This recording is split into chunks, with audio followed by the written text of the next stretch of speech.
Good morning, அஸ்ஸலாமு அலைக்கும். Welcome to J moms kitchen. எல்லா போலும் இறைவனுக்கே. ஹாய் வீவர்ஸ், எல்லோரும் எப்படி இருக்கிறீங்க?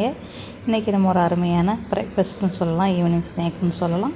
காலை பசியாரம் வச்சுக்கலாம், இல்லை ஈவினிங்க்கும் நீங்கள் வச்சுக்கலாம். கண்டிப்பாக இதை ட்ரை பண்ணி பாருங்கள். அதுக்கு நம்ம சேனல் இது வரைக்கும் சப்ஸ்கிரைப் பண்ணால் சப்ஸ்கிரைப் பண்ணி பக்கத்தில் இருக்கிற மணி பெல்லைக்கான கிளிக் பண்ணிக்கிறேன். இப்போ அவங்க வீடியோவுக்கு போவோம். அதுக்குள்ளே பொருள் 2 வாழைப்பழம். 2 வாழைப்பழத்தை நீங்கள் நச்சின்னா ஒரு மங்கு வரணும். இது 8 ரொட்டிக்கு கரெக்டாக வரும். இந்த மாதிரி சிறு சிறு துண்டுகளாக எவ்வளோ சிறுசாக வெட்டணுமோ அவ்வளோ சிறுசாக வெட்டிக்கிறோங்க. ஏன்னா நம்ம வாழைப்பழத்தை நச்சு நம்ம ஜேம் மாதிரி செய்ய போகிறோம். செஞ்சு தான் ப்ரெட்டுக்குள்ளே வைக்க போகிறோம். அவ்வளோதான். 2 வாழைப்பழம் கரெக்டாக வந்துச்சு. அப்புறம் கொஞ்சோண்டு பட்டர் போடுங்க. ஒரு ஸ்பூனு போடுங்க. 1 ஸ்பூனு இல்லைன்னா 3/4 ஸ்பூன் போடுங்க. இதில் தான் வாழைப்பழத்தை போட்டு வதக்க போகிறோம். கொஞ்ச நேரத்தில் ஒரு 2 நிமிஷம் போதும். 2-2.5 நிமிஷத்தில் நம்மளுக்கு நல்லா வதங்கிடும். வாழைப்பழத்தெல்லாம் அதில் போடுங்க. 1 ஸ்பூன் பட்டர் போடுங்க. இல்லைன்னா எண்ணெய் போடலாம், இல்லைன்னா நெய் போடலாம், உங்கள் விருப்பம். உங்கள் வீட்டில் என்ன இருக்கோ அதை போடுங்க. இந்த வாழைப்பழத்தை கட்டிங் பண்ணிட்டா நல்லா அளவு ஒரு மங்கு வரணும். அந்தளவுக்கு அளவு வச்சுக்கிறேங்க. என்னோடய வாழைப்பழம் பெருசு, ஆனால் 2 எடுத்துருக்கிறேன். இந்த 2 வாழைப்பழம் எனக்கு 8 ப்ரெட்டுக்கு வந்துச்சு. நான் செஞ்சது 6 தான் செஞ்சேன். 6 7 செஞ்சேன். இந்த மாதிரி நஞ்ச பிறகு சீனியை போடுங்க. சீனி 1 ஸ்பூன்லேருந்து 2 ஸ்பூன் வரைக்கும் போடுங்க. இனிப்பு உங்களோட விருப்பம். நான் 1.5 ஸ்பூன் தான் சீனி போடுறேன். அவ்வளோதான். இன்னும் கொஞ்சம் நேரத்தில் நல்லா எல்லாமே நல்லா நஞ்சு ஒன்றோட ஒன்று நல்லா சேர்ந்துடும். அவ்வளோதான். இதுக்கப்புறம் அடுப்பு அடைச்சிட வேண்டியதான். அடைச்சி மங்களை மாற்றிக்கிறேங்க.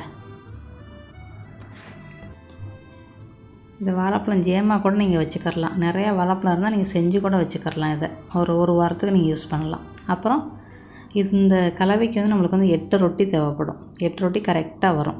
இந்த மாதிரி நீங்கள் கட்டிங் பண்ணிக்கிறங்க. ஓரத்தை கட்டிங் பண்ணிக்கிறேங்க. கத்திரிக்கோல் வச்சு கட்டிங் பண்ணிங்கன்னா உங்களுக்கு ஈஸியாக இருக்கும். கத்தியை விட கத்திரிக்கோல் ரொம்ப ஈஸியாக இருக்கும்.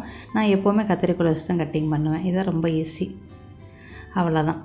இதுக்கப்புறம் பூர்க்கட்டையை வச்சு நம்ம எப்படி சமோசாலாம் செய்வோம், ப்ரெட் சமோசாலாம் செய்வோம்ல, அந்த மாதிரி நல்லா லைட்டாக நல்லா தேய்ச்சிக்கிறோங்க. இதில் தான் நம்ம அந்த வாழைப்பழ ஜேமை வச்சு மடக்க போகிறோம். எல்லாத்தையுமே தேய்ச்சிக்கிறோங்க. எவ்வளோ லைட்டாக தேய்க்கணுமோ லைட்டாக தேய்ச்சிக்கிறோங்க. அவ்வளோதான். இதுக்கு உள்ளுக்குள்ள நம்ம அந்த இனிப்பு கலவையை வச்சு நம்ம பட்டரில் போட்டு நம்ம சுட்டு எடுக்கணும். எல்லாத்தையும் தேய்ச்சாச்சு.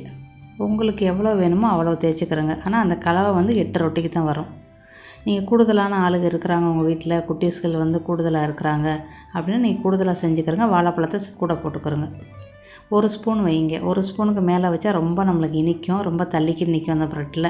1 ஸ்பூன்லேருந்து 1.25 ஸ்பூன் வரைக்கும் வைங்க போதும். அதுக்கு மேலே வைக்காதீங்க. அப்புறம் அந்த முள்ளு கரண்டி இருக்குல்ல, அதை திருப்பி வச்சுக்கிட்டு அப்படியே நைங்க. அதை அப்படியே அமுக்குனி ப்ரெஷ் பண்ணிங்கன்னா உங்களுக்கு அழகான ஷேப்பில் உங்களுக்கு வந்துடும். அவ்வளோதான். இந்த மாதிரி எல்லாத்தையும் செஞ்சுக்கிறணும். ரொட்டி எடுங்க. 1 ஸ்பூன் வாழைப்பழ ஜேமை வைங்க. வச்சு மடக்குங்க. மடக்கி முள்ளு கரண்டியை எடுத்துக்கிறோங்க. எடுத்துக்கிட்டு திருப்பி வச்சுக்கிட்டு இந்த மாதிரி அமுக்குங்க. முடிஞ்சிருச்சு. அவ்வளோதான். தண்ணியா, மைதா மாவா, முட்டையை எதுவுமே தேவையே இல்லை. ஏன்னா நம்ம இதை முட்டைக்குள்ளே போட்டு தான் நம்ம பொரிக்க போகிறோம். அப்புறம் ஒரு முட்டையை எடுத்துக்கிறோங்க. எடுத்து அடிச்சுக்கிறோங்க. இதை முட்டை வச்சும் செய்யலாம், முட்டை எல்லாமே செய்யலாம் ஃப்ரெண்ட்ஸ். வெஜ்ஜுக்காரவங்களுக்கு முட்டை இல்லாமல் நான் செஞ்சு கட்டியிருக்கிறேன். அப்புறம் பட்ரு நான் 1 ஸ்பூன் போடுறேன்.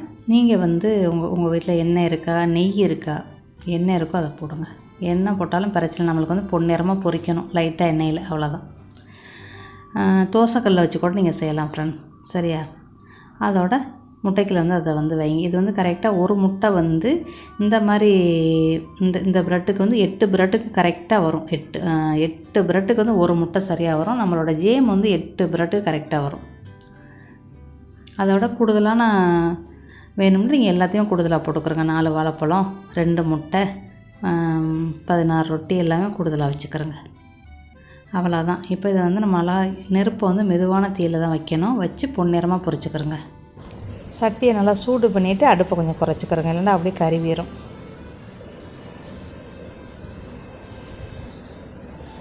நம்ம எப்படி ப்ரெட்டு ரோஸ்ட்லாம் செய்வோம் அந்த மாதிரி தான்.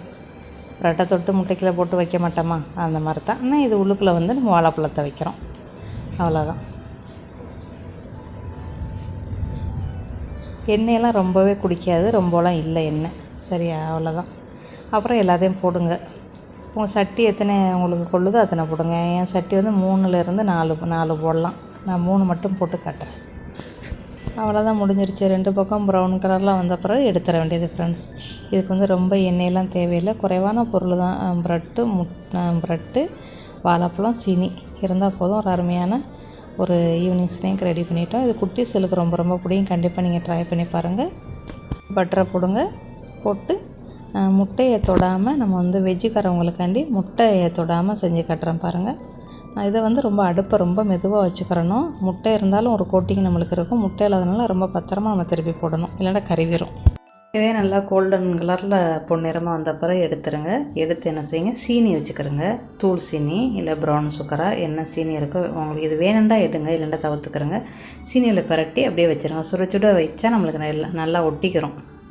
அவ்வளோதான், முடிஞ்சிருச்சு. இது அழகாக வெட்டி குட்டீஸுக்கு கொடுங்க, நல்லா சாப்பிடுவாங்க. 2ஆக வெட்டியும் கொடுக்கலாம், முழுசாகவும் கொடுக்கலாம். நல்லா உள்ளுக்கு நல்லா ஜூஸியாக அந்த வாழைப்பழத்தோட ஜேம் அப்படி நல்லா கரைஞ்சி போய் ரொம்ப ஜூஸியாக ரொம்ப நல்லாயிருக்கும். கண்டிப்பாக ட்ரை பண்ணி பாருங்கள் ஃப்ரெண்ட்ஸ். இந்த வீடியோ உங்களுக்கு பிடிச்சிச்சின்னா லைக் பண்ணுங்கள், கமெண்ட் பண்ணுங்கள். இது வரைக்கும் நம்ம சேனலை சப்ஸ்கிரைப் பண்ணால் சப்ஸ்கிரைப் பண்ணுங்கள். இன்னொரு நல்ல பதிவில் சந்திக்கிறேன். Thank you. Hi guys, thank you for watching JJ Mom's Kitchen. Bye, see you soon.